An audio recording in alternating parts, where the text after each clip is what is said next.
From Pod World Headquarters, this is the Carolina Insider from Learfield, presented by Give UNC, Carolina's annual Day of Giving. Make this March 29th a day like no other by supporting the causes that inspire you the most.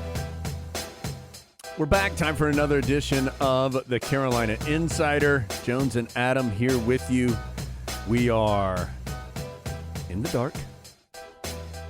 There are 88 bottles of Coke Zero in the shape of a heart that I walked in to surprisingly find. Adam, what a treat.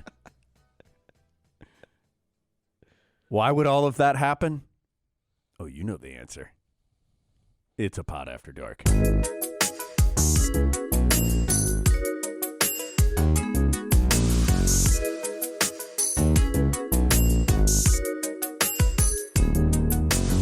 Adam, what a show we have. Like, I honestly think whenever the pod is over, when like our children are hosting the pod in 2075 and they finally say it's time to shut it down, there'll be a time capsule of certain pods that go in there to explain what the pod was all about. This could be one of them, Adam. We're going to look back at wins over NC State and a dramatic victory. Well, it wasn't dramatic at all against State, but always a fun win, despite what some local columnists may tell you. Dramatic win over Syracuse on senior night. We've got double interviews. Danny Serretti from Carolina Baseball, which is off to a terrific start. The Diamond Heels are 6-1 through 7 games. Swept Seton Hall their first weekend. Took 2 of 3 from East Carolina in the second weekend. Have a midweek win as well. Plus, Adam, we're going to talk to Myroslav, a Tar Heel fan who lives in the Ukraine. Of course, we're all aware of real-life issues that are occurring in the Ukraine right now. Myroslav, I'm going to do my best on his last name, Golodynskiy, who is an enormous Tar Heel fan. We talk a little bit about how we became a Tar Heel fan and then also talk about, of course, everything that's going on in the Ukraine. We've got a story. We have your list. We've got about 800 new sponsors. It has all come together for what is going to be, according to our friend Jim Nance, one heck of a pod. Adam, what's up? I mean, with that list of things that's going on, I'm excited just to see what happens. You've pronounced Ukrainian words. You're exceptionally well hydrated. See, now, okay, let's just address this first and foremost. Do you know how many drinks I took after this game? Well, I do because you told me. I took 3. I wasn't there, so I can't verify it firsthand. I took 1 water, 1 Diet Coke, and 1 Coke Zeros. That was for all the haters out there who said that I took too many drinks. So there you go, everybody. Your precious drinks can sit in the fridge, and all your funny memes and GIFs can just sit over there on the shelf. And they're just going to sit there till the Winston-Salem State game or whatever the exhibition game is in the fall. Every day you're going to walk by and think, I shouldn't have given in to those haters. I should have hydrated. So we do really have a lot to do. And brought to you all month long, Adam, presenting sponsor, Give UNC. You may remember they were with us last year as well, and it is right around the corner. March 29th. That is the day for you to help Carolina attract the very best student athletes in the classroom and on the court. You can join fans from Carolina and beyond by making a gift in support of your favorite Tar Heel team. It all comes on March 29th. That is the Give UNC Day. Learn more at giveunc.unc.edu. So giveunc.unc.edu. Adam, let's start with the most recent game, and that was Syracuse in the Smith Center on senior night on Monday. An intense game from start to finish. Syracuse jumped out absolutely on fire. They made their first 6 shots, including a couple of threes in there, led 9-0, led 15-6, Carolina fought back to lead by 5 at halftime, but then just like Syracuse did at the beginning of the game, they started the second half really hot, jumped out to an advantage, and then it was really kind of back and forth throughout the entire second half. It would get tied up. Carolina would take a small lead. Syracuse would come back, tie it up, take a small lead. Gets down to the final moments, and Tar Heels down 1. Syracuse has the ball. Heels force a turnover. Leaky Black, who was excellent all night defensively, forced a turnover on an inbound, forcing Buddy Boeheim to mishandle the inbound off his leg out of bounds. Tar Heels bring it front court, take a timeout. Hubert Davis said afterwards that the main point of discussion was to get the first best quality shot that they had. He didn't want it to get down to a late clock. That turned out to be a very long three-pointer by Caleb Love from the left wing. That swished right through the heart of the cup. Joe Girard goes the other way for Syracuse. Made a really difficult shot, I thought, on the baseline. I think it was actually Love who was guarding him. It may have been Davis, one of the two, that forced a tough fall away on the baseline from about 12 feet. He made that with a second and a half to go. Ends up in overtime. Tar Heels score the first 8 points of overtime. A Manic basket, another Love 3, a Davis 3, and then Carolina had the advantage at that point for the final 3 minutes of the overtime and ending up winning it by 9. Cole Swider scores 36 points for Syracuse, the second most ever for an individual on the opposing team. Lionel Simmons still holding on to that record for LaSalle from January 1988 when he had 37. And Adam, we said this on the video pod afterwards. There have been some games, and there are in every single season. I'm not saying it as like something negative about Carolina. There are always some games where you win, but you leave going, yeah, not real great game there, but you won. Like the BC game in Chapel Hill, for example. This one, it did not fall in the Tar Heels' lap. It was not because the opponent struggled. Carolina had to go get it in an important game for them, and they went and got it. I think that was the epitome of what we talk about with Syracuse, about how they could do anything, and you would say, oh, that's Syracuse. Well, that was Syracuse that we saw on Monday night, where you do a pretty good job on Buddy Boeheim, and I'm going to tell you, I think Leaky Black is in Buddy Boeheim's head, and I think Buddy Boeheim knows it, and I think Leaky Black knows it, because as soon as Carolina took Leaky Black off Boeheim and put him on Swider with 5-ish minutes left, Boeheim got this look in his eye and was like, I'm free. Yeah. And started going right at Caleb Love and putting it in the basket. But then all of a sudden Carolina puts Black back on Boeheim and he drop kicks it out of bounds on the key possession of regulation. So we talked to Leaky a little bit off the air after his post-game radio interview, and he kind of, you can tell he thinks he is doing a pretty good job on Buddy Boeheim, and that both he and Buddy, and he said he could tell at one point in the game, Syracuse was trying to get Boeheim to come back and get the ball to bring it up, and he didn't want it. He made someone else go get it. And Leaky said at that point in time, he knew that he was not his usual aggressive Buddy Boeheim self. So great job by Leaky Black. And I thought also a really well-coached game by the Tar Heel coaching staff. They made some moves that worked. They sat Caleb Love down, and he came back a better player and helped Carolina win the game.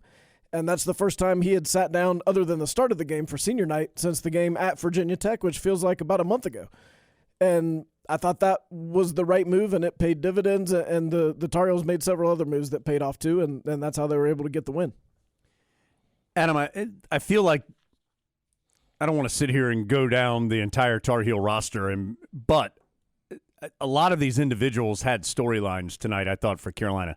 Baycott, not as efficient as he normally was, 5 of 12, but he got to the free throw line for 9 attempts, made 7 of them, and finished with 17 points and 18 rebounds, including 9 offensive rebounds. The double-double for him gives him 23 on the year, which ties Bryce Johnson for the single-season Carolina record. R.J. Davis, 17 points. He hit 5 3-pointers, including the really big one in overtime that put the lead to 8, that made you feel like Carolina had a little bit of control of the game at that point. Also had 5 assists in the game. His shooting numbers had been down a bit, and so he came in and hit some big shots for Carolina. Brady Manick just kind of quietly puts up a team-high 22 points, 3 assists, no turnovers, and he had the ball a lot in that kind of mid-post area in the middle of the zone. 9 of 18 from the floor, 3 of 6 from 3. Leaky Black, you mentioned his defense. He also finished with 8 points, 7 rebounds, 7 assists, and 3 blocked shots. I mean, just a stat-stuffing night for him. Puff Johnson gave Carolina 14 and a half minutes coming off the bench of really high-energy play, had 3 points, a couple of rebounds, an assist, a steal, played good defense. And then you had, as I said this on the postgame, the full Caleb Love experience in this game, where through the first 37 minutes and 30 seconds of the game, he was 2 of 14, 1 of 8 from 3, and had 7 points. In the final 7.5 minutes, overtime, 2.5 of regulation, he was 4 of 5 from the field, 3 of 4 from 3, made some clutch free throws, and had 14 points in that time period. And it so every person that I just mentioned did something to help Carolina win this game, and did something pretty darn impressive to help Carolina win the game. Well, and those aren't Bacot's biggest numbers, but I thought that was one of his most impressive games. And I'll even throw another name out there who I thought helped Carolina win the game, who you might not think about, Jonas Serretti. Because some of those Bacot plays, the three-point play he had on Swider in the second half. Where he dunked it. And I mean, that, sometimes guys like make a layup and they get brushed on a fingertip and then they flex. He should have flexed after that three-point play because that was just pure strength. And then he got a defensive rebound a couple minutes later through traffic and with a couple guys hanging on him that was just all physical strength. Bacot drew the third foul on Swider. He drew the fourth foul on Swider. And then Swider then eventually fouled himself out with just a really bad play. But picking up that third and fourth on him were big because it changes the way that Syracuse is able to play. So I just thought he was tremendous. And one game left for the Tar Heels, you have to talk about him for ACC Player of the Year. He is putting up the numbers that put him in that conversation. Yet the more I think about it, the more I think that I kind of think it's a two-man race between him and Alondas Williams-Awake. I am sure that's not the overriding theory. And as we talked about on the last podcast, we're not talking about who projects to be the best in the NBA. We're talking about who's had the best year.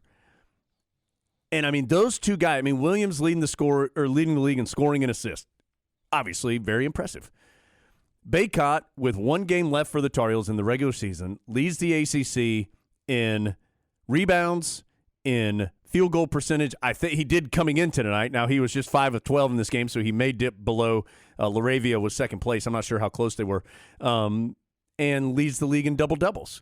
And hold on, Adam, I'm going to get my notes here because Steve Kirshner, who does such a terrific job as Carolina's sports information director, makes this note that these are the players that in the 69 years of the ACC have led at the end of the season in those three categories.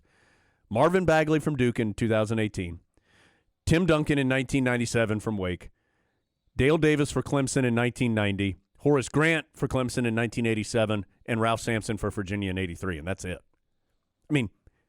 That's impressive company to be keeping.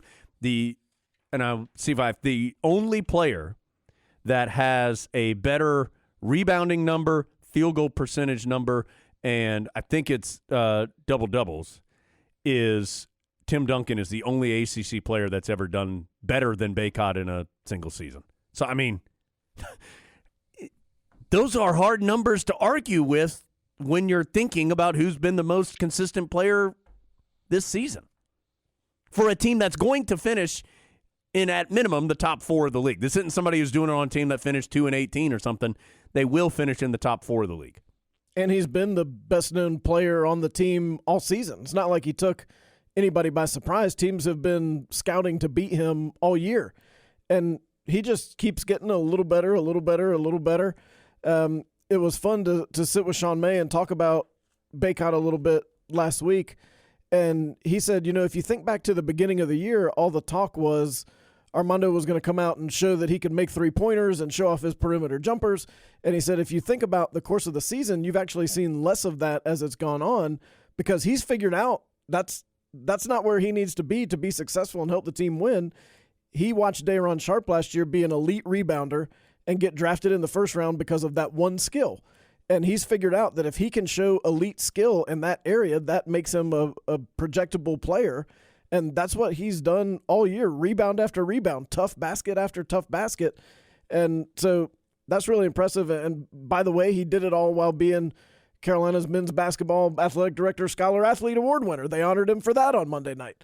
So just doing everything all over the place. Finish that. I want to clean up that Duncan stat I gave you a second ago. He's the only ACC player with a higher scoring and rebounding average and higher field goal percentage than Bacot in this season. So, I mean, that's really impressive. And so we'll have to wait and see how that all shakes out. But certainly he's in the discussion. Certainly Leaky Black's in the discussion for Defensive Player of the Year. And you referenced ACC Coach of the Year. Could Hubert Davis be in that conversation? We talked about that a little bit on the podcast late last week. I think if the Tar Heels win on Saturday, I think he wins it. If they don't, I think he should be in the discussion. My guess is he doesn't. And not that he cares if he wins it or not. And nobody, I mean, that's nice and all, but he's not going to care. But I do think if they win that he probably wins it. I think that's right. And I think it's interesting that Carolina's got significant award contenders in all three of those awards. Yeah. When we weren't quite sure what this Carolina team was going to be, Leaky Black should win the Defensive Player of the Year award. He probably will not, but he is the best defensive player in the Atlantic Coast Conference. I can argue either way on Armando Bacot for Player of the Year, and I think pending Saturday's outcome, you can make your argument about Coach of the Year. But I also think we're so close to it that people who are voting, and this is rightfully so, are voting on like what they see on the court for Coach of the Year. What Carolina fans close to it know is that there's so much more that Hubert Davis has had to do this year than just coach the team on the court in the games. And that's part of being a first-year coach. Now, my guess is next year people will be much more generous about things that a first-year coach has to do when they're thinking about awards. But this year, it's going to largely be decided on the court, and Carolina's got a chance to make a strong case on the court on Saturday with the entire world watching. So what else would you want if you're a team and a coach with a chance to go do that? I want to say one more thing about this game, and then we still need to talk about State, and we can also look ahead a little bit to Duke, although we'll do a full preview of that, of course, on Friday. Cole Swider was incredible in this game. And, 36 points on 21 shots, 7 of 11 from 3.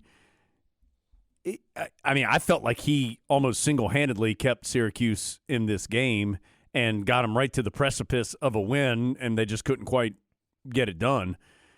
One of the better individual performances ended up, as we mentioned, the second most ever for an opponent in the Smith Center. Adam, that had me at least thinking back to, Rattan Mays from Florida State had 35 in the Smith Center one time. Our boy Tyrese Rice fanning himself going back down the floor for BC and Chestnut Hill back in 2008.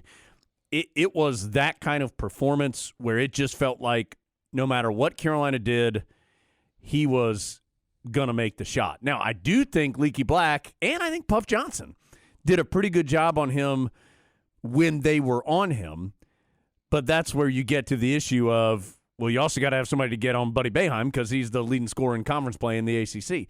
And so, tip of the cap to Cole Swider. He was incredible in this game.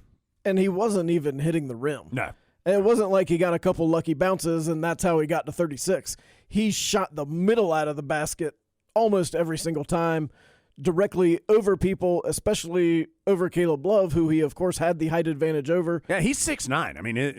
He's a legit big dude who can shoot. He's a Brady Manick size shooting combo type of guy. And Hubert Davis talked about that with you after the game, about how high his release is and that there's just not a lot you can have your hand up and he still shoots over it. And that's what he did. He was great. And you know what I liked about him? He didn't seem overly impressed with himself. We've seen some guys get super hot like that, right? And you can tell they think they're the greatest thing of all time. Cole Swider just kept playing, and I respect that, Cole Swider. On a team where there was a lot of complaining, yes, he seemed to complain the least. Well, he seemed like a Villanova guy playing on a Syracuse team, which is exactly what he is. Do you want to talk state? Well, let's just say this about Duke, and then again, we'll do the full thing on Friday. Hubert Davis very openly, at least in the conversation with me afterwards, I don't know, I haven't had a chance to see what he said to the full media yet, but he was very open about the fact that the Tar Heels were going to take the game on Saturday very seriously, and that he understood there was going to be a lot of noise around the game, but that there was a game, and that the Tar Heels were there and were going to show up and be ready to go. That was a very one-sided game.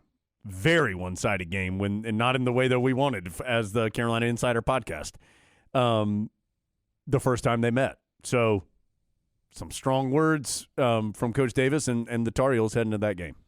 Well, there's never been 1 second of doubt about Hubert Davis's competitiveness, and he's reinforced that here the last week or so. He's been well aware of what that game is. The trick is, can he get his team to compete the same way that we think he would if he was playing?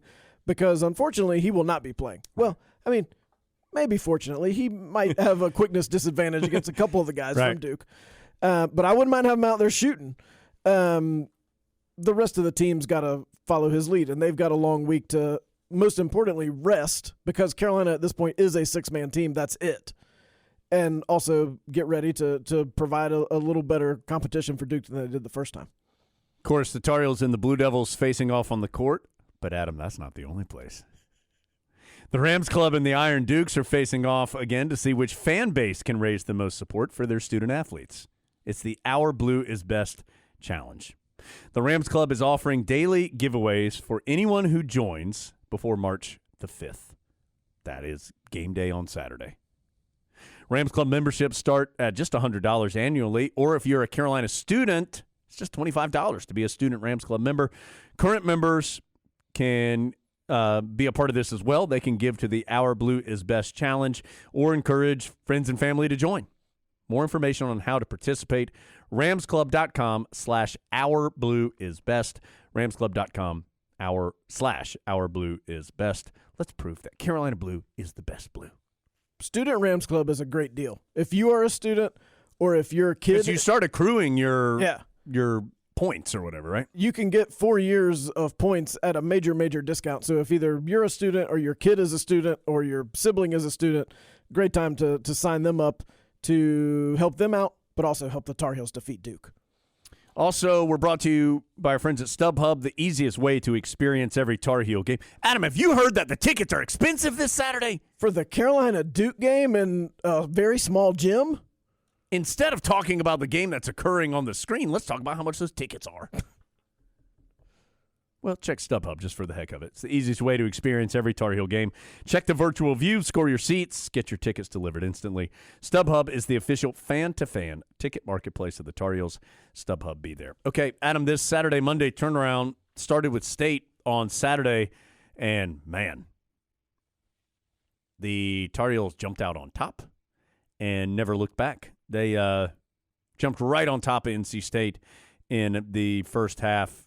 I think it was 25-6 at one point at the beginning of the game. State one time after it swelled to that big lead early was able to cut it to 9, and then the Heels went on a 7-0 run or 8-0 run in there. Manic hit a big 3 to get that started. And, Adam, this game was not close, and the Tar Heels were just better. Baycott had 28 and 18. Love was 16. Manic was 16. And Puff Johnson with his best game as a Tar Heel, considering, remember, that's when Leaky Black was hurt late in the first half. It feels like that just a blip on the radar at this point, but did not play in the second half. Johnson filled in and ended up with a career-high 16 points, 5 rebounds in a career-high 29 minutes. So Tar Heels played State twice, dominated both games, never trailed in either game, and on the go. Think about that a minute. I mean, if Leaky Black doesn't play in that Syracuse game, Syracuse wins the game. Oh, yes. I think handily. And drastically changes Carolina's season. Yeah. So yeah, think about, I mean, you and I were talking about it there at halftime, like, oh, no, what's going on? I mean, like, how bad did it? I mean, think about how you felt with that uncertainty to now when he came out and had a terrific game on his senior night and helped Carolina get a big win. On the shortest possible turnaround. Yeah. It wasn't like it was Saturday to Thursday. But yeah, so Carolina played State 80 minutes this year and led for 79.06 of the 80 minutes. Led, never trailed. And you know what that does to the Pac fans. You can only honor that 74 championship team so far about 40 times when the Tar Heels are over in Raleigh before you start wanting your current team to be good. And they struggled against Carolina this year and just looked very frustrated doing it. And Carolina looked great, and Puff Johnson looked great. I really enjoy watching Puff Johnson play basketball. He plays the way I like to watch people play. And so it was great to see him have some success and knock in some shots, because Hubert Davis had told us that he felt like eventually those shots were going to start going in, and they did on Saturday. And just a great day for the Tar Heels. Well, and I think his performance on Saturday allowed Hubert Davis to feel more comfortable sitting Caleb Love in the second half on Monday, which, if our analysis is to be proven correct, which we're sure it is, helped him then have that really strong close to the game. Because I think Hubert Davis and his staff trust Puff Johnson. And you said it. I mean, in this game, neither Kerwin Walton nor Dontrez Styles played against Syracuse. Ryan McAdoo did play because of senior day right at the beginning, but other than that, it was just 6 guys. And so it feels like Puff Johnson has moved into the circle of trust here at the end of the regular season. And he is very, very active and effective when he's in the game. Man, he gets on the offensive glass. Yeah, he had a big rebound and put back in the first half of the game against Syracuse. And there's usually a couple plays where he gets a hand on the ball that creates an offensive rebound for someone else. And that's something Carolina has needed, because it can't only be Armando Bacot on the offensive glass if you're going to rebound the way Carolina's rebounded in recent years. And he runs the court really hard. I like the way he plays. And he's not shooting 100% right now, but I do think other teams respect his shot. Yeah. I mean, that they think he's going to make them, which they just saw on film on Saturday. So he's a nice weapon to have coming off the bench.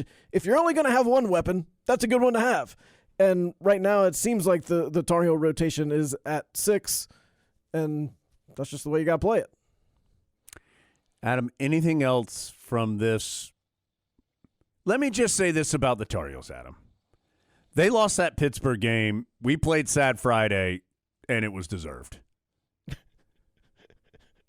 But the end. What a harsh punishment. Yeah. Sorry, guys. It hurt us more than it hurt you. We don't want to do this. We want nothing more than you to be out with your friends this weekend, but you will stay here. I know you can't think of anything worse.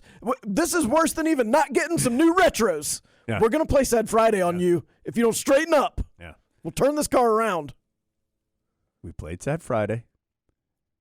The Tar Heels had their backs to the corner at that point. Somebody had put Baby in a corner. And in a closet. Yeah. Baby was in the closet. And a closet. And they have responded. In a difficult scenario to respond, back-to-back Saturday, Mondays, 2 on the road, 2 at home, and they were able to win all 4 games. Credit to them for responding when times were dark. Won the games that they had to win in order to make their case, which I do think is a stronger case than people seem to believe, and we'll talk about that some later, I think. And they've got the resume now. I mean, if you had told us a month ago the Tar Heels are going to have a double bye in the ACC tournament, every single person listening to this would have said, sign me up, I'll take it right now and not play any games. And that's where Carolina is. So, Tar Heels now 22-8 and 14-5 in conference play, with the matchup with Duke still to come. Blue Devils play tonight, yes, at Pittsburgh. Watch out. Pittsburgh's tough. Yeah. John Hughley. Do you think if Jeff Capel, if they had the ball like down 1 with 5 seconds left, he'd be like, guys, just dribble it out. We need to respect Coach K. It's his last visit to Pittsburgh. Yeah. As soon as we finish naming this award in his honor, we're just going to let him take the win. Okay. Adam, let's get to our interviews. This is a doubleheader interview like we've never had before, I think. It is definitely a doubleheader like we've never had before. So let's start with Myroslav from over in the Ukraine. And can't thank him enough for, obviously, things are very dramatic at them. And I don't mean that I mean, they're very serious right now in the Ukraine. And he was nice enough to give us a few minutes. He really had a good humor about what is a very difficult situation. We had fun talking about the Tar Heels. We'll tell you a couple funny things he said after the interview was over, too. And then we'll transition from there to Danny Serretti. The Diamond Heels had him off to a great start, 6-1 through 7 games, a weekend sweep of Seton Hall, and then took 2 of 3 from East Carolina. And really strong start to the year for them. And Danny Serretti's having a good year. We did that interview before the season started, so he may say a couple things that sound like he doesn't know what's going on with his team, but he did know. It's just a timing thing. So we'll go from Myroslav to Danny Serretti, back to us. Then we still have a bunch to do. Don't you worry about it. We're just getting loose here on the Pod After Dark on the Carolina Inside. I got to tell you, I don't think we've ever done an interview like this before, but we felt like this was the right time, and this is definitely the right person to do this. Our good friend Myroslav is in Ukraine, but he's also a big Tar Heel fan. And so we just wanted to find out what that combination of things is like at this point in the world. So Myroslav, thanks so much for giving us some time today. Thanks for having me.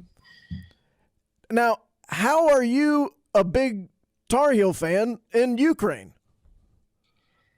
Well, you said that you will keep me for 10 minutes, and I'm not sure that's enough for me to tell you how I got a Tar Heel fan. But to put it shortly, in about 2008, I was playing NBA Live games a lot. So once I tried to make a real draft class for the game, just for my computer, because unlike 2K, NBA Lives had generated draft classes. So to do that, I had to learn the prospects, obviously, that are about to declare for the draft. It was 2009 draft. And I started watching college basketball a little bit, just random games. And as you know, 2008 Carolina team was huge and probably one of the greatest college basketball teams. So, and they had like 4 guys mostly in mock drafts. So I had to watch them a lot. And I liked, obviously, the way they played. And I'm ashamed to say that I like some of the teams back then that I don't like now. the college basketball, now inside college basketball fan, but yeah, kind of like that. So I watched random teams, and just the way Carolina played, I liked the most of that. So probably one of the reasons why they became champions a couple months later. Myroslav, obviously everybody in the world is seeing what's going on in your home country right now. Take us through just what life has been like for you over the last couple of days. Well, to start, I already tweeted and wrote on a message board that's not the way I expected to get famous amongst Carolina fans, because I wanted to, I got just more than twice followers on Twitter, and I wanted that to happen because of my college basketball hot takes, but just, so people noticed me more. Some of fans knew about me, and Adam, Lucas, obviously you guys both knew about me. But to start it just because of my location, to get famous, just not a good reason for that, but it is what it is. Currently, I live in the western part of the country, so that's the most safe part right now. because we don't have close borders with Russia. So closest countries to me right now are basically all European Union NATO countries. So not much happening here. We had on Thursday, when it started in the morning, we had a couple of missiles. One hit, warehouse with jet fuel, because we got military airport in the city. So they try to damage military buildings and infrastructure, right?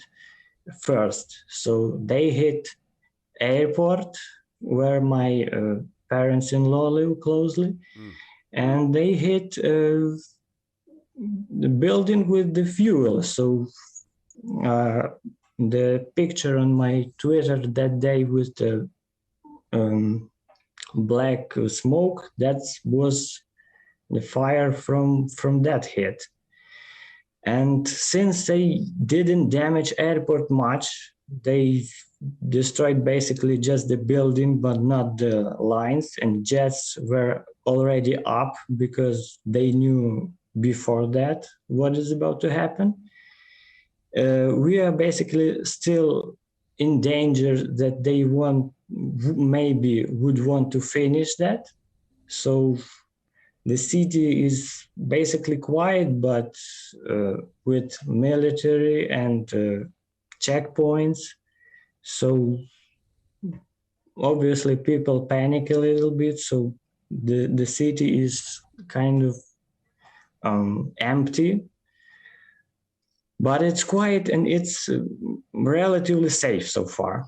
Unlike other parts, well, you know probably from the news that the capital is under attack for 3 days already, and the eastern and southern part are on fire because eastern part that's near Donbass and near Russia, and the south part that's near Crimea. So they are going from 3 directions, basically attacking from Belarus and north, and from Russia and from Crimea. So the country is under attack from 3 different sides, and I just lucky to live on the 4th part. So basically why it's the safest right now here. Myroslav, as you said, most of what we know is what we see on the news. What would you want us to know, who is actually there and living this? What should the rest of us know about what's happening? Well, the main point, probably you know already, that Russia tries to maintain control for Ukraine. They don't want for us to get closer to Western Europe, to NATO. Mostly what they're afraid about, and that's basically why they're doing that. And I think since Putin is like 70 years old, and he is has those empire ambitions, he wants to do that and to gain Ukraine till he is alive. So he's a crazy man, let's just say that. So he just thought that would be the good time to start that. And I really was afraid probably on second day that it would end really quickly, because if you well, everybody understands that in a geopolitical world, in the military world, Russia is like a number 1 seed, and Ukraine is like 60th seed, right? And so not much of a chance was given for us. So even Ukrainians are surprised about how we stand, about how we fight, and basically, hopefully, we become a UMBC in geopolitical, so and stand for our country. Myroslav, I was going to ask you, one thing that has become exceedingly clear is the national pride that Ukrainians feel for their country. I would have to think in this terrible situation, the pride that you and your countrymen are showing for your country, it's incredible to see.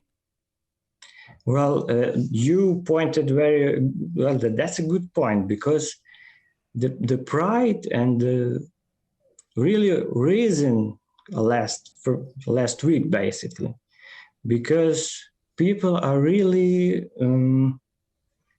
not excited, but inspired right now. Mm-hmm. They believe that we can stand and not give away an inch of our land.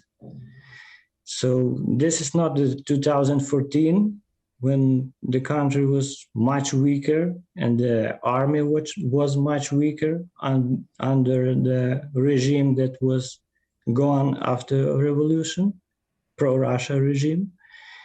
And people really, I don't know if it was shown on your news, but I saw really one moment when they got one smaller city and people just with zero bullets, zero weapons, just came to the streets and said, go away to the Russian military.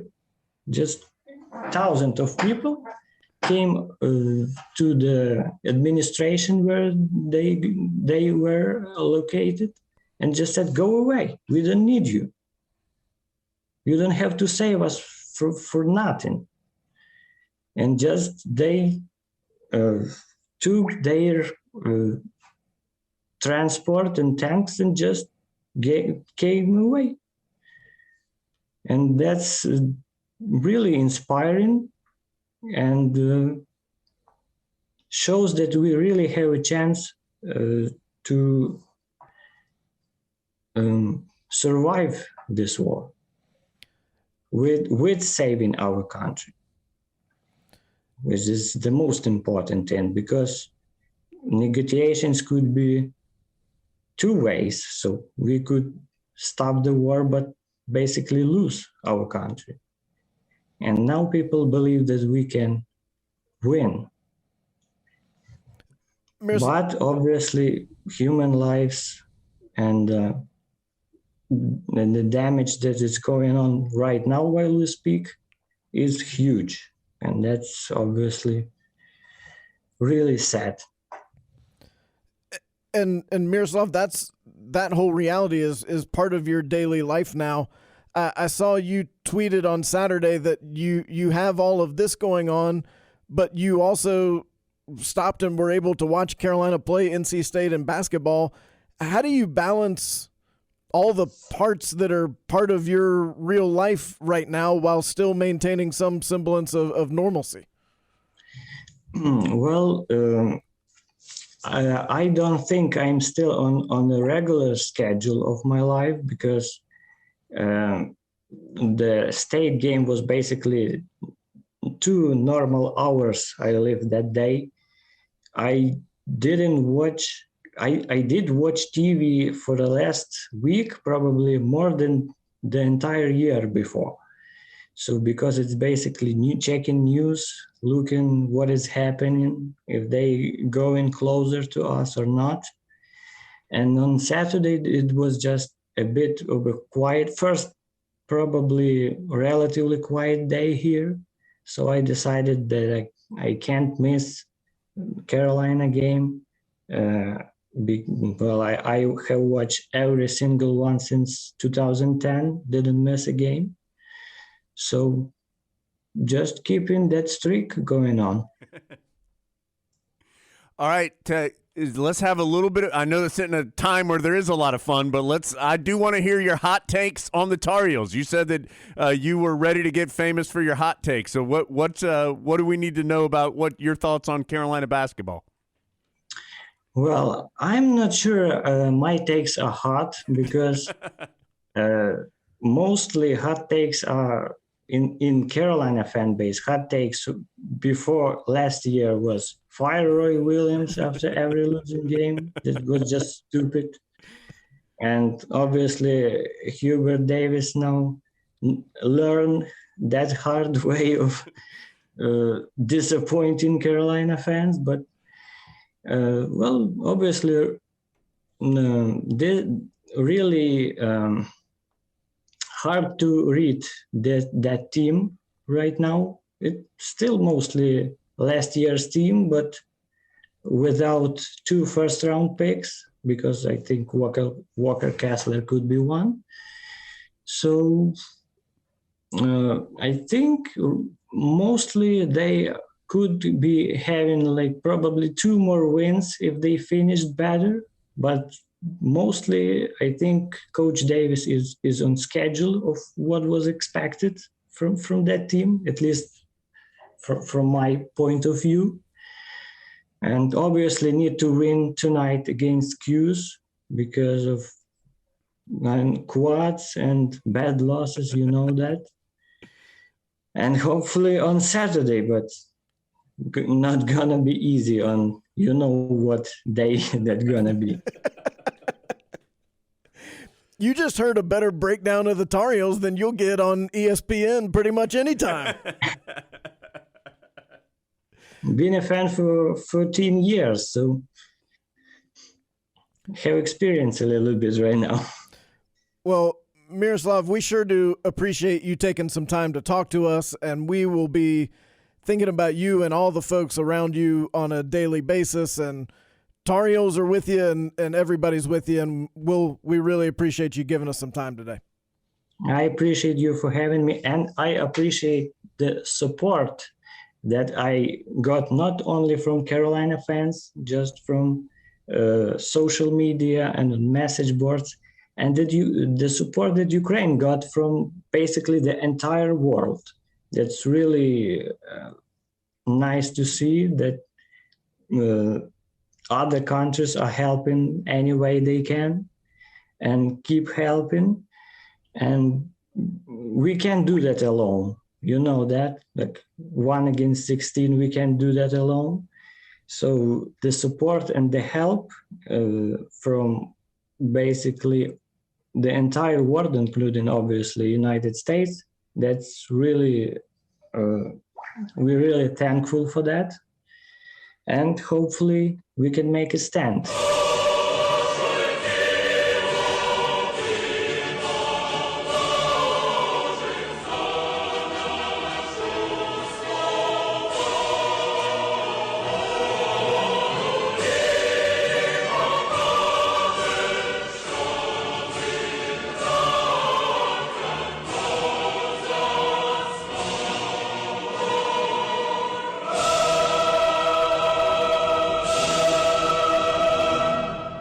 A lot of pressure today because Danny Serretti's head coach, Scott Forbes, was in here right before Danny. And so we asked Scott Forbes, what should we ask Danny? And he said, ask Danny what happens when you mess up on social media. So we're going to find out the hard-hitting stuff today with Carolina baseball shortstop Danny Serretti. Danny, thanks so much for being with us. Thank you guys for having me. What happens when you mess up on social media? Well, it's not necessarily yourself, as Coach Forbes said, but yeah, if you post something about yourself, or that's like almost like bragging, or there's just something funny that like your girlfriend posts, they'll print it out and then they'll show it to the whole team, and everybody has a good laugh. But yeah, that's just something funny that we just started, I guess. Who's got the worst social media game on the team? Ooh, man, you really are starting with hard questions, Adam. Wow, worst social media. Don't worry, we're just going to start following whoever you say here immediately, so no pressure. Well, nobody's like that bad. I mean, because everybody, at least that's been here, knows that, we're not supposed to be it's not a good look to be, tweeting about yourself or anything. But probably the funniest one is Carson Starnes, just because of some pictures that have been posted about his personal life, probably. that was as careful an answer as Danny could have given us. Meanwhile, Carson Starnes is about to get a lot of new followers trying to figure out exactly what's going on. Shout him out. So, Danny, take us through a little bit the off season, just what you guys have been going through. Now we're right here at the beginning of the year for Carolina baseball. Just take us through what these last couple of months have been like as you've led up to this point. Yeah. Well, obviously at the end of the fall, we just hit the weight room pretty hard, and then everybody went home and did what they were supposed to do, and enjoyed time with family and worked out and hit and threw whatever needed to be done. And then since we've gotten back here, it's been pedal to the metal. We're friggin' going after it and scrimmaging 4 or 5 times a week, and lifting and just getting ready, and everybody's looking ahead to the season and stuff, but we're just trying to take it day by day, and it's an exciting time for sure. That, and when Adam and I talked to Coach Forbes, he mentioned this, and it's something I'd never really thought about, but you do have this big break where you guys have been going hard in the fall, and everybody's working, and then you have this, you're talking almost 2 months almost where you're off essentially. How difficult is it to kind of stay disciplined enough to keep your progress up, to keep working in the right way, so then when you do return, you haven't lost a step or two? Right. Yeah, well, Coach Forbes always says that it's the scariest point in the season for him, because we're not in the bubble of like UNC baseball. But personally, as like a guy, it's my 4th year.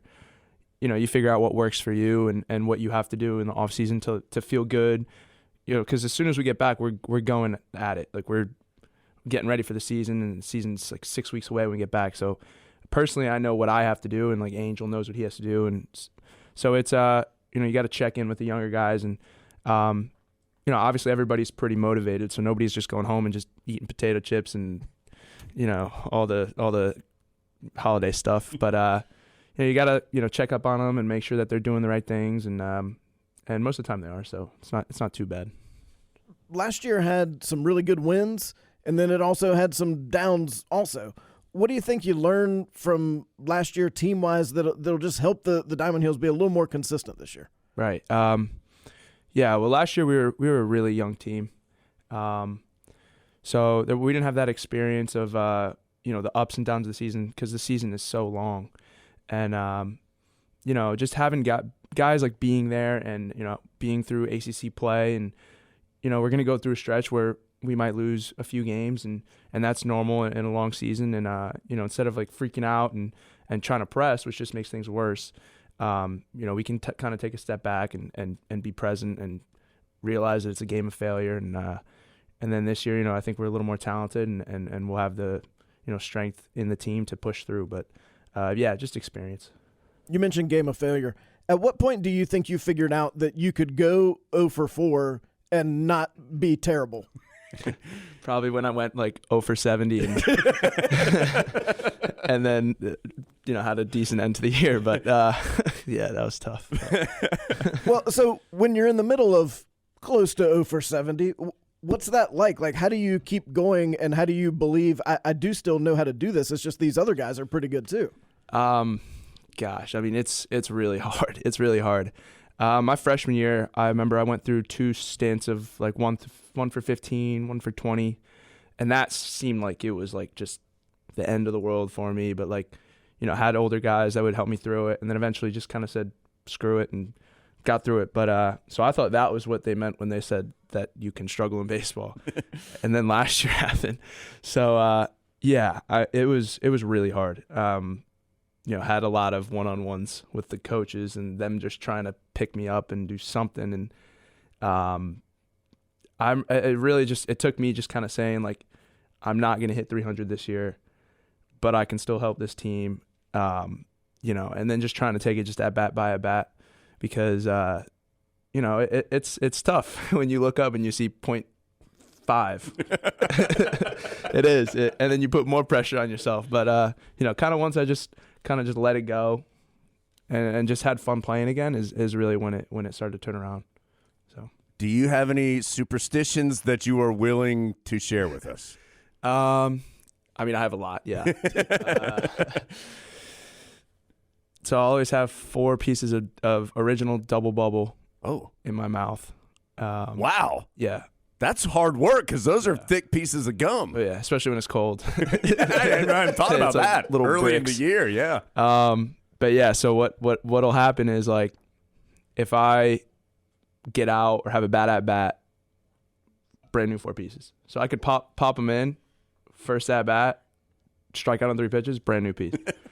But if I get a hit, or if I sack fly or something, or the team scores 10 runs, keep it in. So First half of last season, Bubba Cunningham was like, "This bubblegum budget is out of control over here with Serretti. What's going on?" Well, after my freshman year, this is like hilarious. After my freshman year, went back home, I had 4 cavities.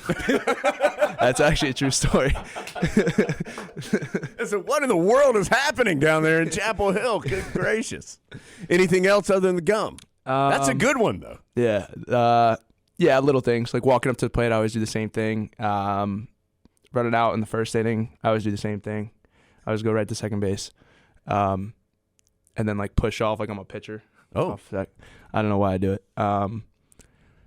That's probably most of the things that I can share. What's your walk-up music? Do you change it every year, or do you keep it consistent? It's been, for the most part of 3 years, it's been UCLA.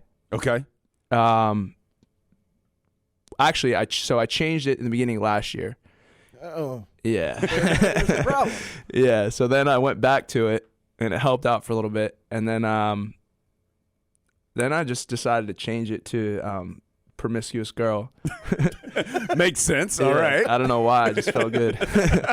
And that was my last one.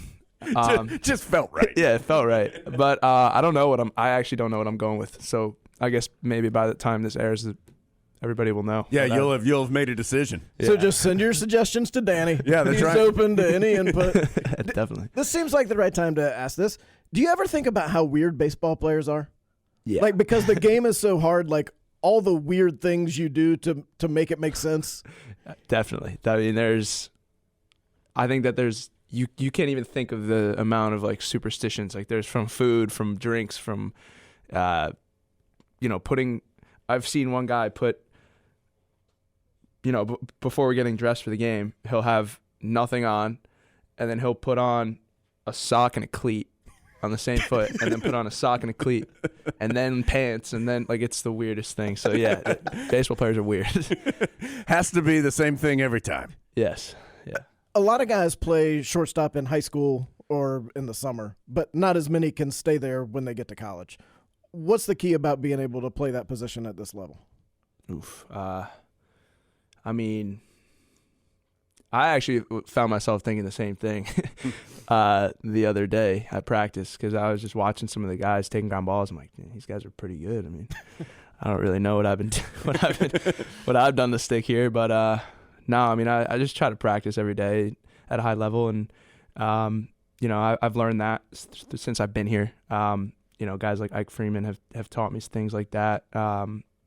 But just having pride in what you're doing, and trying to get better at what you're not good at. So, range, arm strength, and then I'm not really trying to, like, stick at shortstop. Like, obviously I'm trying to play shortstop, but that's not my main goal. It's more like I'm just trying to personally get better to help this team. So whatever I need to do, they could have stuck me at first base my freshman year. I don't know. But wherever they put me, I just try to be the best I can be at that spot. So what are some of the things that you have tried to work on at that spot? You said you try to get better at the stuff you're not good at. What do you feel like you need to get better at?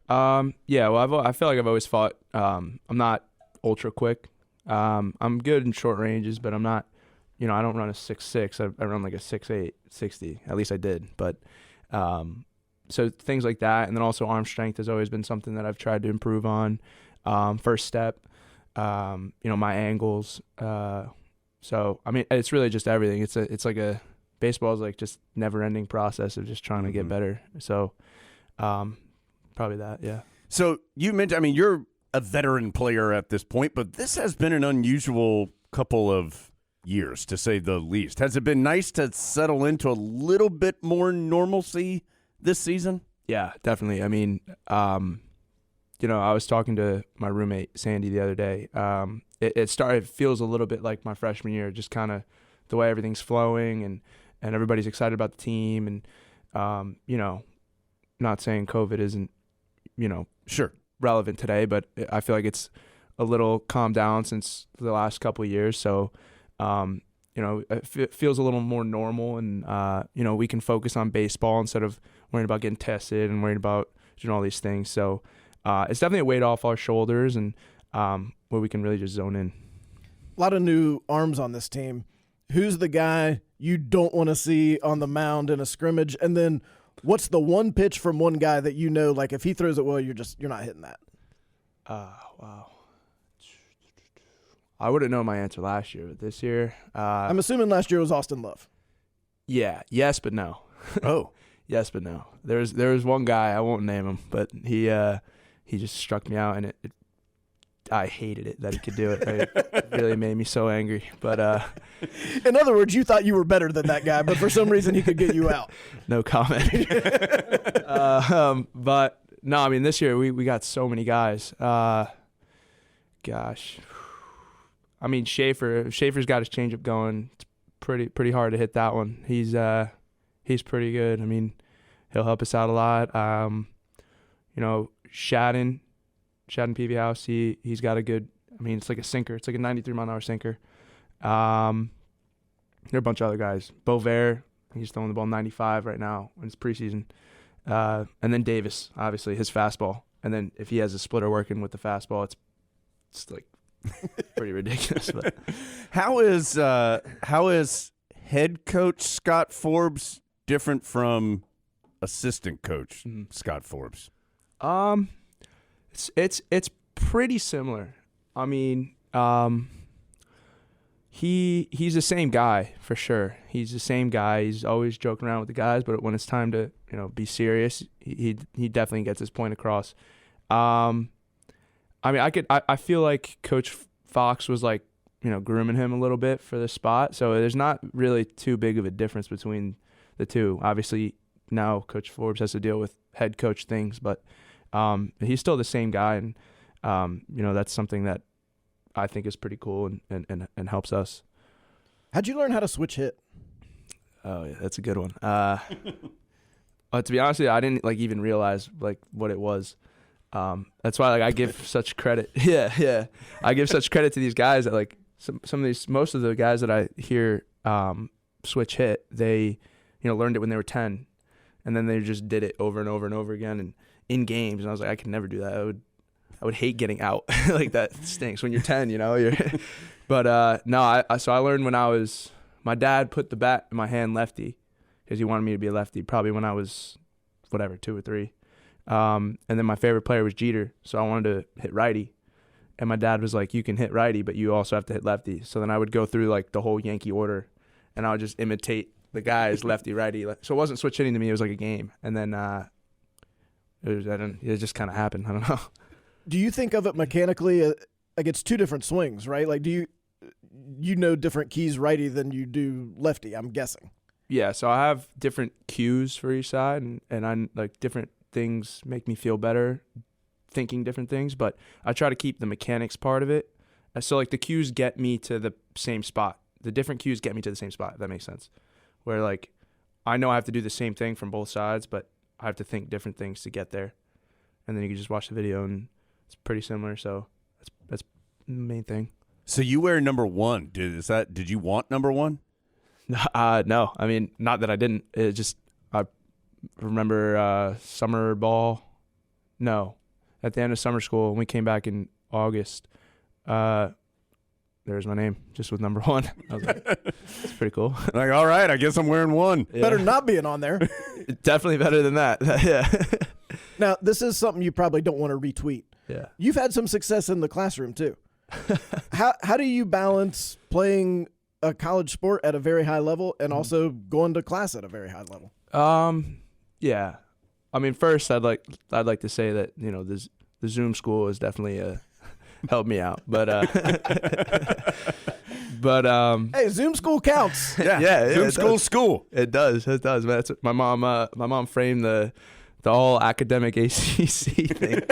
She said, Danny, no matter what you do the rest of your time, we've got this. Danny, they sent this to the wrong address. It's even got your name on it. I don't know why they sent it. Yeah, no, but as a kid, my mom instilled, doing well in school and the values of like hard work and stuff. So, I've always, probably because I had to, but I just kind of know how to manage my time, and which is important and helped me when I got here. But as a kid, I would get grounded and wouldn't be able to play baseball or wouldn't be able to go hang out with my buddies, and so I knew that I always had to get good grades. And now I'm at college, and they're putting some of their hard-earned money for me to take classes here. So that's one thing. My mom is happy that I'm graduating in May, but probably my parents.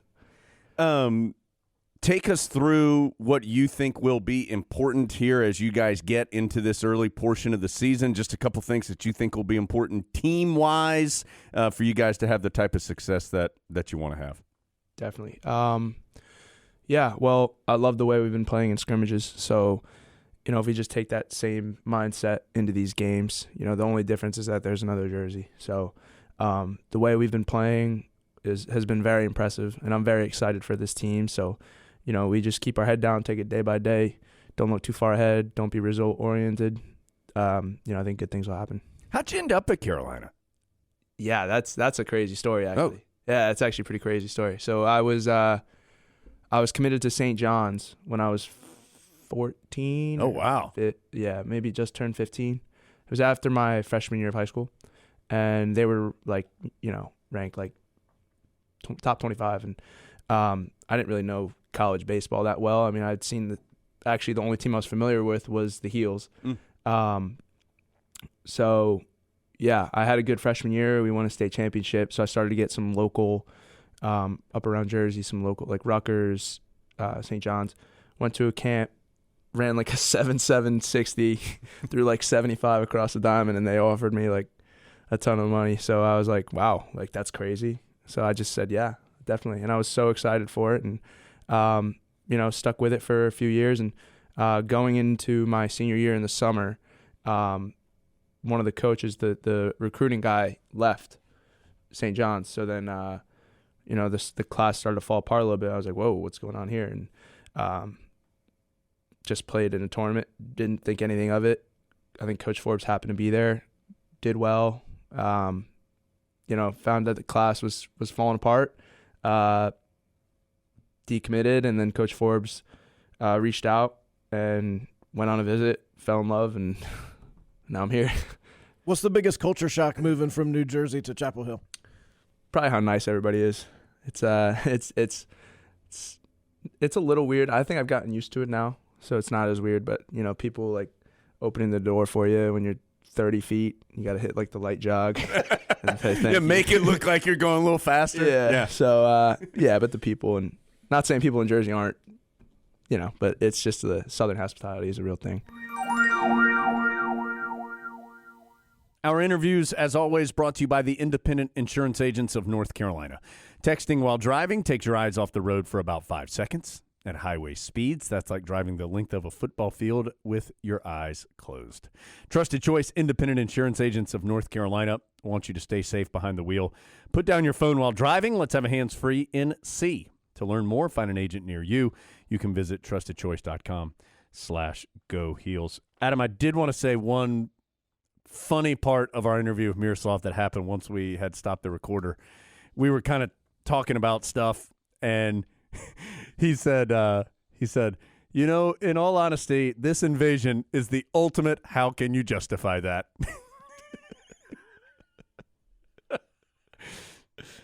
Yes. Thanks for listening. Now we know where those Ukraine downloads are coming from. In all seriousness, though, gracious, our thoughts are with him and his family and everybody. And what a terrible situation. So hopefully things calm down here in the near future, and we really do appreciate him joining us for the interview today. We had a good time talking with him. Well, you know how Dean Smith always said there's 1 billion people in China who don't know that the game's even being played? Yeah. Well, Coach Smith, whose birthday was yesterday, learned something new every day. There's at least one in the Ukraine who does care what the Tar Heels do every single time and makes time to watch the Heels, as he said, every game since 2010, even in the most challenging of times. Okay, Adam, why don't we go from there to the Champions Watch, brought to you by UNC Health, dedicated to caring for champions of all kinds and to help keep you in the game. And at your very best, you can see their lineup at unchealthcare.org/sports, unchealthcare.org/sports. Well, you just heard from Danny Serretti, part of the Carolina baseball team that's now moved into the top 25. You have to remember there's like 1 million college baseball polls. True. But they're number 21, they're number 24, depends on what poll you're looking at. No matter what poll you look at, they took 2 out of 3 from East Carolina, which was a consensus top 15 team to start the year. So that's a really solid start. Tar Heels play another good team this weekend, Coastal Carolina at Boshamer Stadium. And then also women's basketball with just a domination of Duke on Sunday at Carmichael, just destroyed the Blue Devils. And then some action later in the day gave the right combination that the Tar Heels needed to get their double bye in Greensboro. And so now they'll start ACC tournament play on Friday. Keep your eyes and ears open for some women's basketball representation on the video pod this week on Wednesday. There'll be an interview that I'll just say goes forward ever and backwards never. That's coming up on Wednesday. Adam, I'm going to tell you something. The women's team's playing really well. I mean, I think they're good and they're playing well. They took Duke apart on Sunday, and that was even the first quarter and a half or so. Carolina shot pretty poorly. I mean, they were down in the 20% range and like made 1 of 12 or 13 3-pointers or something really, really low. And then when they finally hit their stride a little bit in the mid-second quarter, all of a sudden, the game ballooned to a double-digit lead at halftime, and then all of a sudden you look up and it's like, oh, Tar Heels are up 30 here, and late in the third quarter, that they took Duke apart. We talked about this on Friday, I think. They play the way you want, I think, your teams to play. They defend, they share the ball. They find the right person to shoot. I mean, I think, could they be a little more accurate shooters? I'm sure they'd love that. But, I mean, they put themselves in the right positions. They rebound. They go. I mean, they just do all the right things. And they're on the younger side for a college basketball team in 2022 with all the extra years that are going around.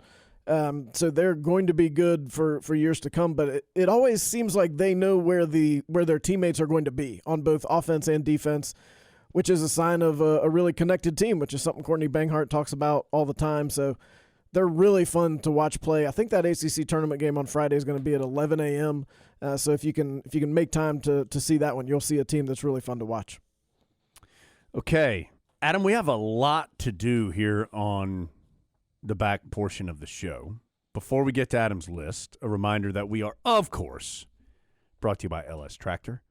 Don't let your outside chores or projects cause you to miss any Tar Heel game action. Whether you need to mow it, till it, or move it, let LS Tractor help make short work of it. Freeloader with the tractor.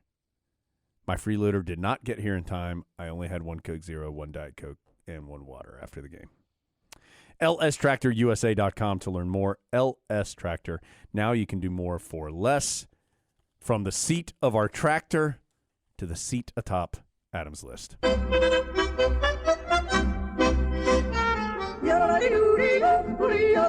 What's on the top of Adam's list? Brought to you by Top of the Hill, where Tar Heels come to celebrate.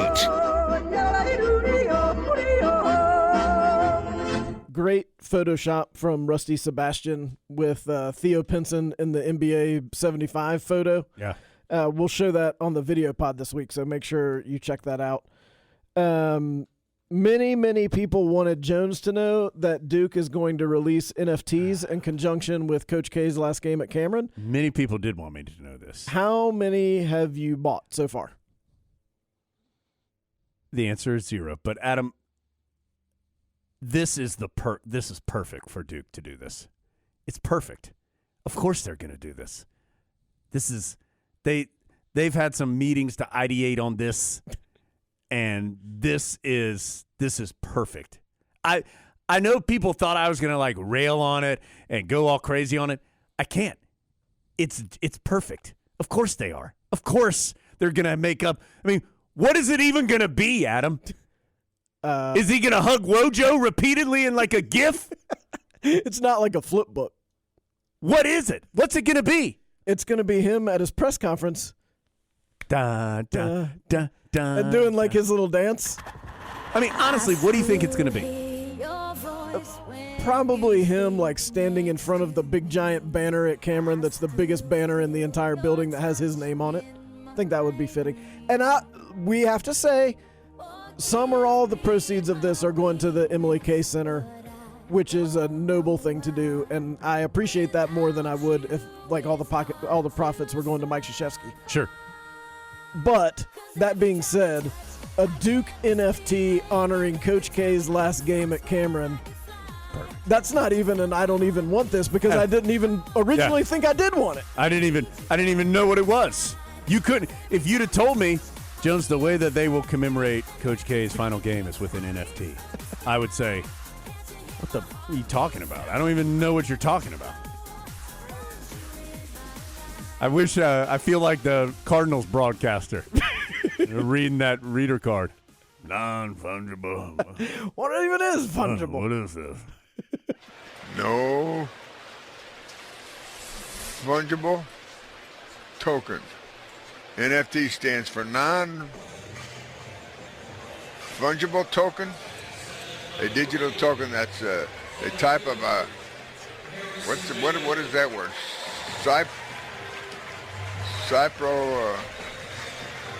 Cypro currency. Much like man, they have words in here I've never heard before. I can't even start to prepare my body for what's going to happen on Saturday. I'm sure we'll talk more about it on Friday's show, but it's going to be something that we're all just going to have to get through. And who knows? It's a wonderful opportunity. I wanted to combine these two things while we're on this topic. One is an email from James B. Lake. No. It is titled "The Slobberfest Continues," and this is a story from a couple weeks ago about Mike Krzyzewski saying that exhaustion led to his early exit. That was in the game against Wake Forest. But in this story on ESPN.com, the writer David Hale, who in general I think is good, wrote this sentence: "Krzyzewski has worked to keep his impending retirement a secondary story throughout this season." Well, wait a minute. Adam, I disagree with that statement. I know a certain way that it would have never come up at all. No one would have ever even said a word if you hadn't retired before the season started.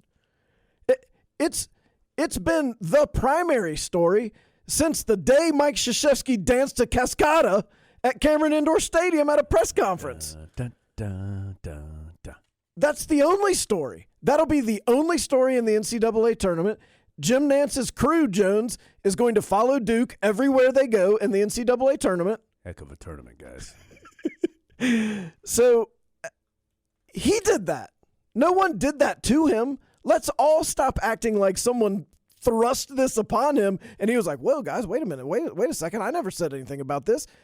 Yes, you did. You did this. Don't anyone be confused about that. The thing that, let's just own the fact that it happened. Like, you, Mike Krzyzewski, have earned the right to retire any way you want to, dude. Yes. You've won 1 billion games. You turned Duke basketball into what it is. You won 5 championships. You are obviously an incredible coach. You have earned the right to do it. But let's not pretend that we're doing it one way, but we really wanted it another way. Right. Because people have retired like this before. Sure. But they just accept, like, yeah, I want to go around and get my rocking chairs. Yeah. I want to tap Tony Bennett on the chest one more time in the handshake line. I want Syracuse to name an award for me for some reason.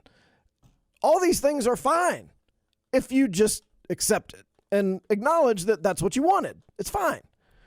So on that same topic, we got a tweet from good friend of the pod, Ken Cleary, which really has set the internet afire. Yeah. I bet Ken was so mad that we retweeted this. I bet his phone kept buzzing. He was like, what is this? So Ken was watching what game was that? I think it was Duke Syracuse, I think. Well, the biggest ACC rivalry. Right. And ESPN put up a graphic for the leading contenders for ACC Defensive Player of the Year. And they left out one notable person, Leaky Black. Right. So the other guys on the list, and I don't have – let's see if I can find the tweet here real fast. But Reese Beekman from Virginia, and he is absolutely deserves to be in the conversation. Mark Williams from Duke, who is the leading shot blocker in the league. Beekman is the leading stealer of the basket, or is, I think, second in the conference in steals. Charlie Moore, was the other one. He leads the ACC in steals per game.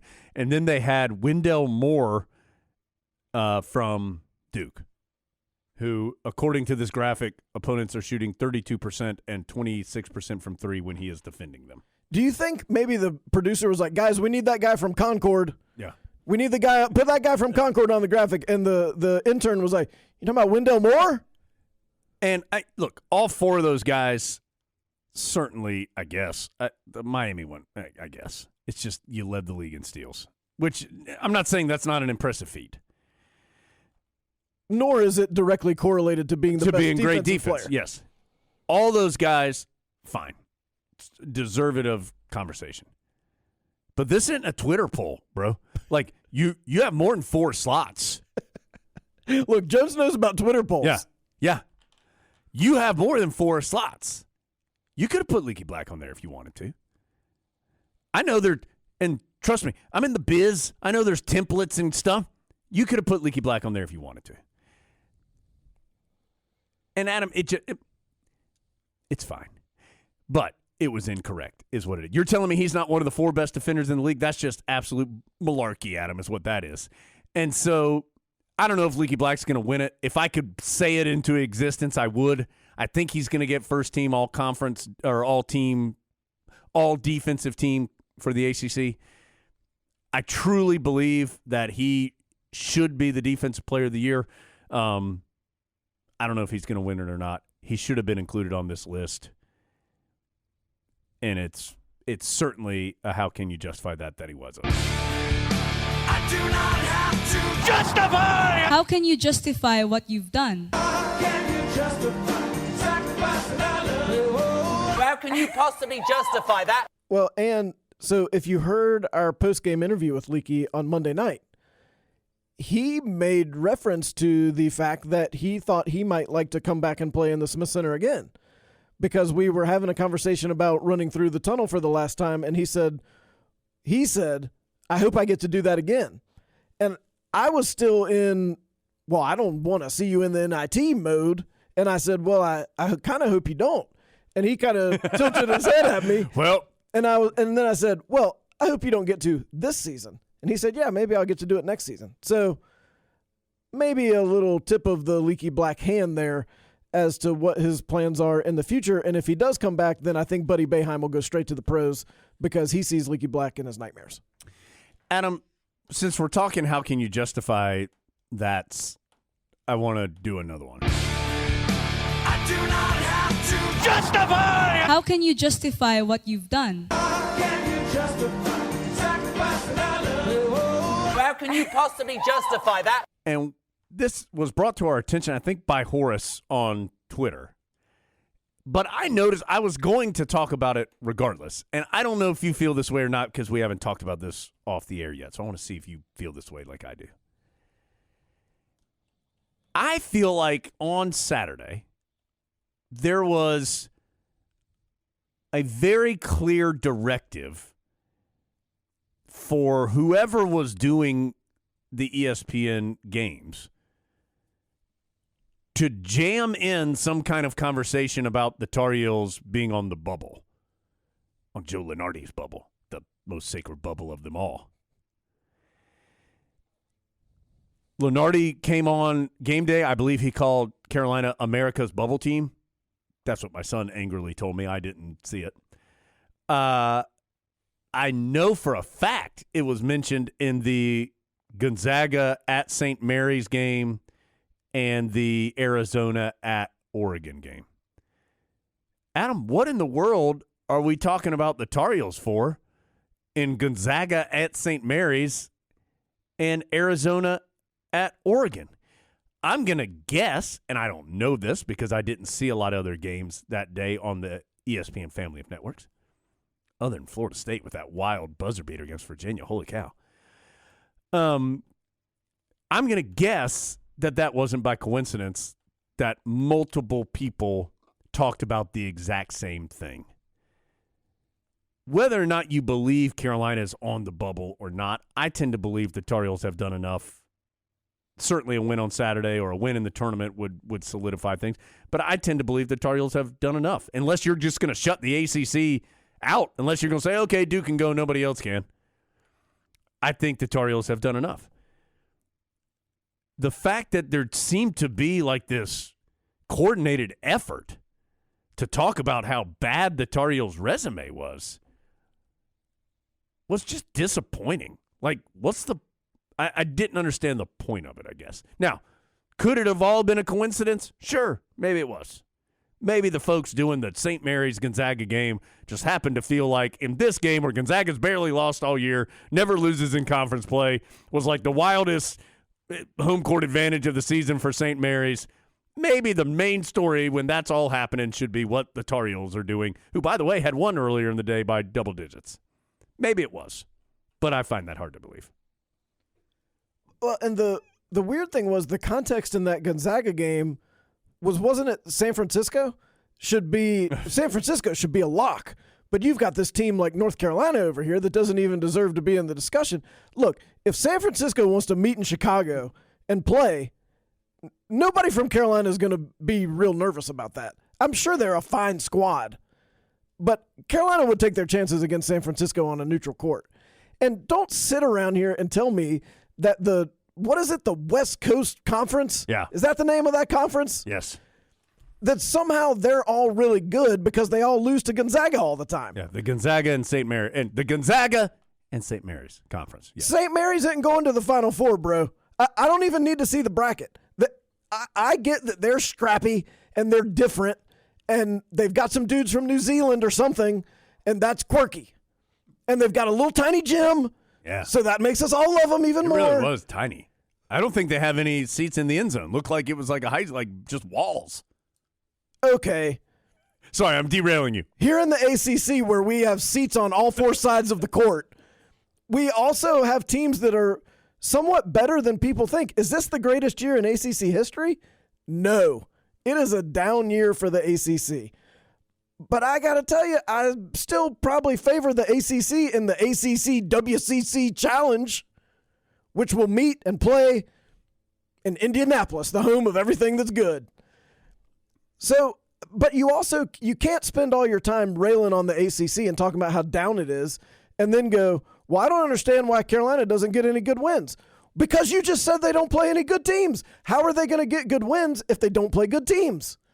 In a normal ACC year, beating Syracuse on a Monday night at 7 o'clock on ESPN would be a big deal. But everyone decided back in January that no one in the league was any good at the same time that they all voted Alondas Williams ACC Player of the Year, with Paolo Banchero being his shotgun driver. And that's the storyline that we've gone with for 2 months. Well, how about we just look at it now on March 1st and see what we think now? I watched Carolina-Syracuse. Syracuse looked like a team that could beat some teams, and Carolina beat them. Carolina's got 14 wins in the ACC. They got 22 wins overall. Give me Carolina against some of these other teams on a neutral court, and I would feel pretty good about Carolina. And I don't need ESPN to go around setting the story for me. You finally talked about college basketball. Why didn't I get to hear about any NBA draft prospects of Chet Holmgren or any player on St. Mary's? Why didn't we go to that? Where is he going to be picked in the NBA draft lottery? I need to know this immediately. Instead, I had to hear about actual college basketball, which you got wrong again. I just need to sit back and watch repeated episodes of ACC The Tournament, a 10-episode series on the most sacred event on the sports calendar, and that'll make me feel better. Some of those have been really good. I have made the decision to wait till they're all done, and then I'm going to watch them all. Maybe all in one sitting. In Brooklyn, while at the ACC tournament? Will they be done by then? Maybe. I bet it's all leading up to the ACC tournament, which I don't know. Whoops, I just, one of my waters just got loose.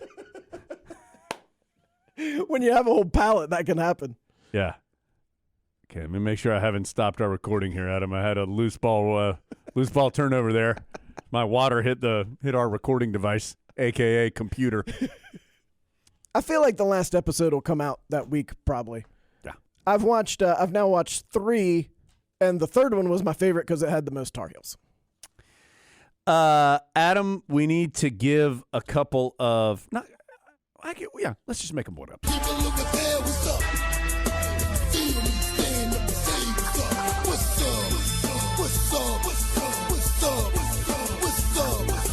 One to Emily, who we saw in Raleigh for our Arms Cross Serious Face.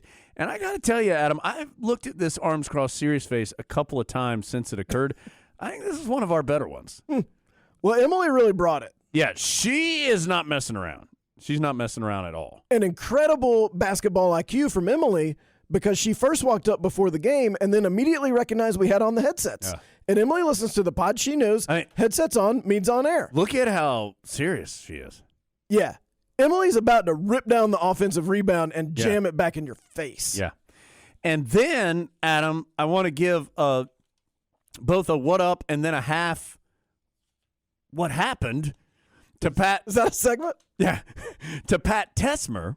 So Pat from Omaha made the pilgrimage, as all true Tar Heels must do, visit 2 places in the world, Chapel Hill and Omaha, and PNC Arena. Yeah, well, the 2 arenas where the Tar Heels win the most. So we took so Pat made the trip, I believe with his dad, from Omaha to North Carolina. They were going to go to the state game on Saturday and the Carolina game on Monday. Well, Carolina played in both those games. Right. The state game versus Carolina on Saturday and the Carolina versus Syracuse game on Monday. So both Carolina games. We got our arms crossed, serious face photo with Pat. And Pat had on an incredible He really did, a starter-type jacket. And then he wanted to wait and take one in the Smith Center, too, so he could get the double one in Raleigh, in Chapel Hill, to show that he was there. I saw Pat and his dad right when we went on the air, and they were sitting behind me, and I said, just give me a minute, because we had to do, our first couple of things. And then after those first 2 segments, I turned around ready to do it, and Pat was gone. I hope everything's all right. I hope Pat didn't, have a emergency or something. Well, and I felt bad that I hadn't gotten Pat a pod sticker on Saturday, so I was ready on Monday with the pod sticker. So, Pat, maybe send us your address. Emily, you should send us yours, too, because I'm scared to not give Emily a pod sticker. Yeah. As serious as she was. She will stare you down. So, both of you loyal pod listeners, send us your mailing address, and we'll hook you up with a pod sticker, the greatest prize of all. Adam, we still have a story to get to. Before we do that, is there anything else? No. Okay. Before we get to our story, Adam, new sponsor. Woo! Roots Natural Kitchen on Franklin Street is rooting, get it, for victories. All right, now you got to pay attention to this. Okay, I'm ready. You really got to listen. Okay.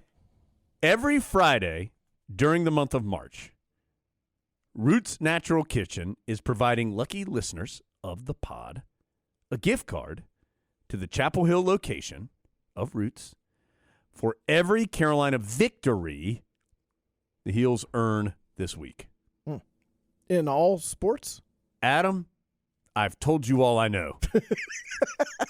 It's a loader, Adam, with the tractor. Okay, I'm telling you, you really got to listen here. You got to check out their Twitter feed from 12 to 3 on Friday this month, every Friday. So that'd be a good time. Just listen to the pod, and then it's 12 o'clock. Time to check out the Roots Natural Kitchen Twitter feed for your chance to win. Roots Natural Kitchen fast casual, which is kind of how I like to describe myself, restaurant serving great tasting, natural, and affordable salads and grain bowls while striving to promote healthy options. I got to tell you, no big deal. I've been all in on salads since the new year just because I'm, healthy living at them. No big deal. I'm going to try out Roots. I fully admit, not been there before. I'm going to go check it out. So their advertising has already paid dividends. Yeah, they have already locked in one salad getter. And you're hitting their social media hard. Yeah, Fridays from 12 to 3 for my chance to win.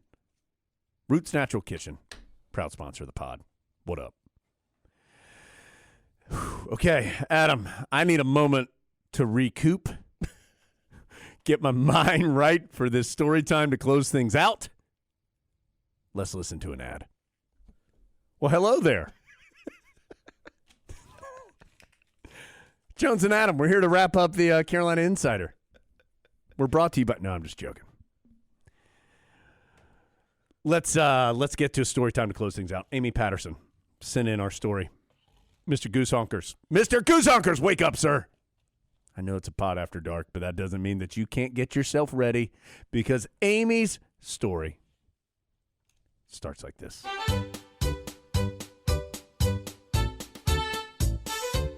Amy had been following the Bold Boys and Bashful Blue for 7 glorious seasons, Adam. Amy was a 7th grader. She had watched one of her favorite Tar Heel teams finish the 87-88 basketball season. Tar Heels fell, if I'm not mistaken, in the regional final in the West region to Arizona. Steve Kerr, now the head coach of the Golden State Warriors, had a big game against the Tar Heels that day. The game started at 2 p.m. Eastern on the Big Five. My guy, Ranzino Smith, probably played a lot for the Tar Heels. Although disappointed with the final loss of the season, Amy dried her tears and wrote Coach Smith a note, telling him her thoughts of the season and admiration for the team. What do you think a letter like that would be like now after a season-ending loss? I'm going to guess it wasn't one now wouldn't be full of admiration for the team and Amy's constructive thoughts. I'm not saying Amy would write. Yeah, not from Amy. Yeah, I'm just saying from society. After extensive research to find the address, I sent the letter in my best handwriting, probably sometime in early April of 1988. Young Tyke Adam was just about to start his Little League season for Revco. I was on Roses. We had red uniforms. It was tough. My parents tried to prepare me by reminding me that, quote, Dean Smith is a very busy person, Amy, and most likely will not respond to the letter. I was okay with that, says Amy. I just wanted to pass along my praise and admiration. Weeks went by and UNC basketball was not one of the top priorities in my life during those late spring, early summer months and not at the forefront of my thoughts as it is from December to April. One sunny, well now it's like from October to April when they tip it off. One sunny afternoon, my mom asked me to check our mail. Since we lived in the, quote, outskirts of the small rural town of St. Paul's, North Carolina. Our mailbox was down the driveway and across the street from our house at the edge of a cornfield. Being careful to check for spiders, as I opened the mailbox, I pulled out a stack of envelopes. As I stood there flipping through the junk mail and bills, Adam, Amy saw it. A Columbia House DVD Music Club offer. For 1 penny, you can have a letter addressed to me, Amy, with the return address from Adam in all caps, the basketball office at the University of North Carolina. I bet Linda Woods had something to do with this letter. The screaming that ensued could be likened to that of someone being chased by a rabid dog or a murderer with a chainsaw. Parentheses, it was the 80s, says Amy. Yelling unintelligible words with my arms flailing as I crossed the road, Amy ran towards the house. Knowing the fear I have of snakes and the potential for them to be in our yard at that time of year, my mother came running and met me in the driveway, fearful that a snake was after me. story's taking some turns. Out of breath and still speaking with unintelligible words, all I could do was point to the mailbox as I jumped up and down. I finally assured my mom that there was no snake in the mailbox. Adam, and as my hand shook with excitement, I showed her the letter. Indeed, it was a letter from Coach Smith. To this day, it amazes me that he took the time from his extremely busy schedule to respond to a 7th grade girl. After reading... Wait, did you laugh at that? After reading his letter... I was thinking about snake in the mailbox. After reading his letter, I knew where I wanted to go to college. Happy birthday, Coach Smith, which of course was on Monday. Your influence truly went further than the basketball court. Adam, Amy was nice enough to send the letter. Should we read the letter? Well, and we're going to show it on the video pod this week as well. So, Amy, I hope it's all right. I'm going to read the letter. Dear Amy, excuse the long delay in acknowledging your good words about our 1988 basketball squad. We appreciate you taking the time to write and for saying the nice things you did about this particular Carolina team. We, too, were pleased. To win 27 games against the nation's most difficult schedule, to win the ACC regular season championship, to finish once again in the top 10 in the national polls, and to make the final 8 of the NCAA were all fine accomplishments for this young team. Still, most teams finish with a loss, and this detracts from the other things that were so positive. We are looking forward to next season. However, despite next year's squad having more experience, we will still have to win the close games as we did this year in order to do as well. I hope you have completed your 7th grade in good shape academically. Someday you may be headed for Carolina. Thank you for your support there in St. Paul's. Warmest regard, Dean Smith. Adam, that makes me love Carolina basketball even more. What a great letter. And that letter is Dean Smith. Yep. Every single thing about it is one of 100 different things why people say they love Coach Smith so much. He apologizes for the long delay, but I think there's really only about a month and a half. Yeah, it's dated May 30th. So Amy said she sent it early April. Yeah. So, 6 weeks or something, or 2 months. And it's not an email. It had to go through the U.S. Postal Service. So that really wasn't a long delay. But just think of how many letters just like that were answered by Dean Smith in his years at Carolina. He also, it looks like, sent Amy the team poster. Schedule calendar there, or the calendar thing with all the headshots of the guys. Right, and they're all wearing their suits and their heads are floating in the air. It was the 80s. So, I mean, that anybody, and there's thousands of them who got a letter just like that from the basketball office. Like, they know what that feeling is like to hold that envelope in your hand and you try to open it real carefully so that you don't tear anything, you don't mess up the letter, and you unfold it very carefully because Dean Smith sent this letter to you. I mean, that's a feeling that you never forget, obviously, as Amy said in her story. Adam, here are the Tar Heels. Ranzino Smith, what up? Steve Bucknall, podcast. So is Ranzino Smith. Jeff Lebo, podcast. Marty Hensley, we've tried. Kevin Madden, Jeff Denny, podcast. J.R. Reed, podcast. Early on. Yeah. Scott Williams, podcast. Rodney Hyatt, Pete Chilgut, obviously. Rick Fox, we'd love to get him on. And King Rice, we'd love to get him on. Never had him on, to my knowledge, unless someone else talked to him.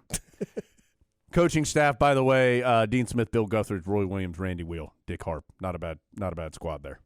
Not a bad squad. Amy, great story. Thank you for the showing the picture of the letter as well. Great stuff. That really was a good story. We've got a special story coming Friday. Yeah, we do. And let's throw this out there and see what happens. Does anyone have any Coach K stories? Because I feel like we should read them Friday. It'll be our last chance ever to talk about Coach K. We'll never be able to do this again. Yep. So something perhaps nice he did, or something that helped you develop your feelings for Coach K as they currently exist. Or funny. I'll get you started with one. Oh, we're shooting from the hip here. I just thought of this. Well, I remember one time I was going with my youngest son, Asher, to the Carolina-Duke game, and we came down in the elevator right there beside where the visiting team bus pulls up. Right. I think I've told this before, and it was just so happened to be right at the time when Duke was arriving. And the elevator doors opened, and there was Mike Krzyzewski. And Asher got this look on his face of just absolute sheer hatred. Oh. And there was a moment where I was really worried he was going to say something or do something or like push him down or something. I mean, he was probably about 9 or 10. And luckily, Mike Krzyzewski walked by without incident. And as soon as he walked by, Asher looked at me and he goes, I could have changed the whole Carolina-Duke rivalry right then. I mean, it was totally like his Jack Ruby moment. And on the one hand, I was incredibly proud that it had at least crossed his mind. And on the other hand, I just thought, I'm glad that he showed some restraint. I mean, what if he had like gone and tackled Mike Krzyzewski? I think like he thought about it. Like I think he thought like, what if I go up and push him on the chest? What would he do? Like you'd get arrested. You'd be the first 9-year-old ever arrested at the Smith Center. I'd probably be fired. We'd have no way to get food or shelter. But on the other hand, you'd be one of the most celebrated people ever on the Carolina side of the Carolina-Duke rivalry. Like we could make an NFT of this, and there's no telling how much money we could make. But NFTs hadn't been invented, so we had nowhere to go.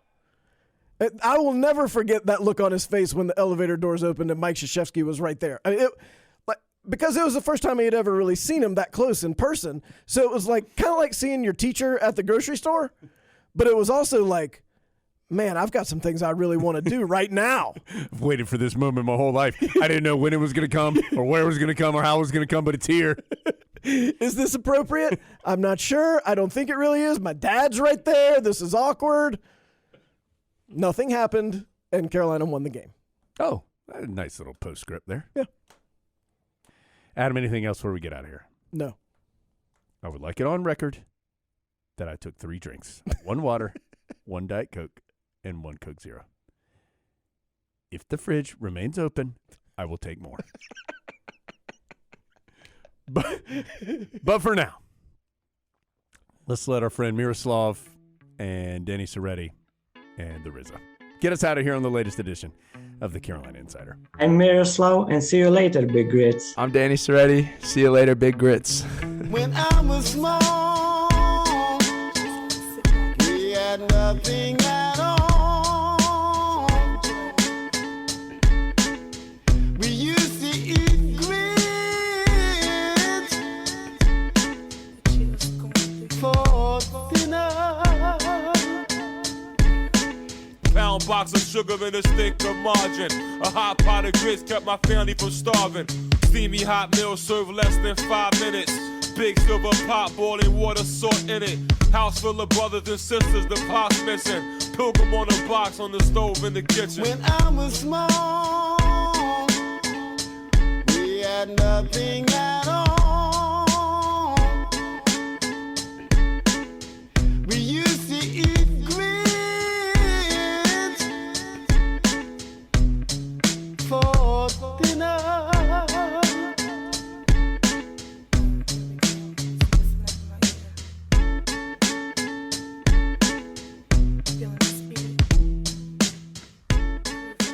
See you later, Big Grit. The preceding has been a Learfield presentation of the Tar Heel Sports Network, presented by Give UNC, Carolina's annual Day of Giving. Make this March 29th a day like no other by supporting the causes that inspire you the most.